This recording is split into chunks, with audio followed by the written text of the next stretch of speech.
S'il y a un secteur d'activité qui a été fortement touché par l'occupation islamiste du nord du Mali, c'est bien celui du tourisme.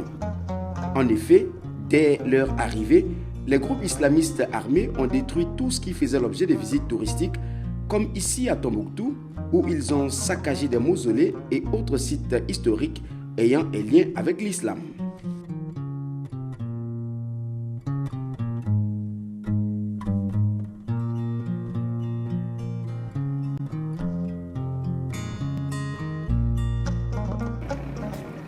Là, elle fait partie des sites que les islamistes ont détruits. C'était une vieille porte en bois qui était là. On ne rentrait pas par là parce qu'il y a beaucoup de saints qui sont enterrés dedans, à l'intérieur.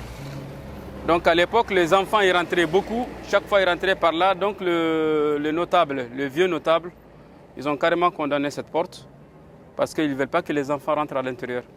L'Institut des hautes études et de recherche islamique Ahmed Baba de Tombouctou a également subi la colère des djihadistes. Une partie des célèbres manuscrits historiques classés au patrimoine mondial de l'UNESCO a été détruite. Les responsables du centre, pourtant, avaient réussi à soutirer nuitamment quelques-uns de ces manuscrits en déjouant la vigilance des nouveaux occupants. Ça a subi vraiment beaucoup de dégâts pendant l'occupation. Fort heureusement, ces bâtiments, beaucoup de ces bâtiments quand même n'ont pas reçu un grand choc par rapport aux autres bâtiments de l'administration. Mais quant à son fond, qui est la base même de son existence, en l'occurrence les manuscrits, ils ont subi ce qui a fait le tour du monde, à savoir la mise à fait de tout ce qu'ils ont trouvé entre leurs mains ici. Parce que l'Institut, au moment où ils sont rentrés en ville, à partir du 2 avril 2012, ils sont venus ici voir l'Institut. Nous sommes là.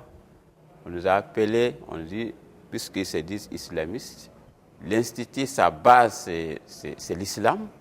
Donc nous sommes venus à eux pour leur dire au moins de prendre soin de ces services. Même s'il est étatique, il est aussi un fonds culturel islamique. Donc ils nous ont fait savoir qu'ils vont prendre soin de ça. Maintenant, ils nous disent que nous, on peut venir souvent assister et voir ce qui se passe. On a fait une semaine pendant laquelle souvent on vient. Et après cette semaine-là, ils nous ont carrément interdit l'accès. Et là, on ne sait plus ce qui s'est passé à l'intérieur. Jusqu'à la date du 23 janvier 2013, pendant laquelle nous sommes venus assister aux dégâts qu'ils ont faits après leur retraite. Dans ce qui a été brûlé, ça, ce ne peut plus être utilisé, seulement on les garde pour le témoignage. Souvent, les gens qui n'ont pas toutes les images, ils peuvent venir récupérer ça comme échantillon pour voir l'état de destruction. Voilà la salle de digitalisation des manuscrits. Donc, ce qui a été brûlé, s'il y a une partie est digitalisée, malheureusement, à l'ère de retraite aussi, ils ont emporté, sinon détruit tous les serveurs électroniques. Notre seule consolation, c'est qu'à l'intérieur, nous avons notre serveur.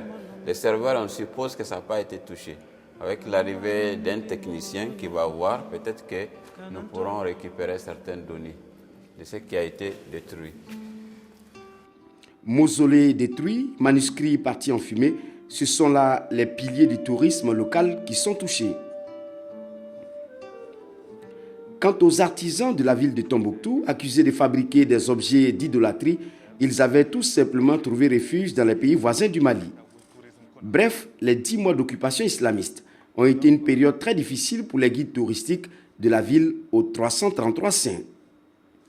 Malheureusement, ce n'est pas encore le bout du tunnel, malgré le démarrage des travaux de restauration et de reconstruction lancés par l'État malien. Pour les manuscrits, je dois dire que ça reprend, en ce sens que toutes les bibliothèques de manuscrits sont en phase de réhabilitation et l'Institut Ahmed Baba est également ouvert et opérationnel. On peut dire que les activités culturelles à Tombouctou sont en phase de reprise, malgré quand même des difficultés. Organisés en association, les guides touristiques de Tombouctou se disent oubliés par le gouvernement malien dans ces initiatives d'aide aux populations plus d'une année après le retour de la paix dans le nord du pays.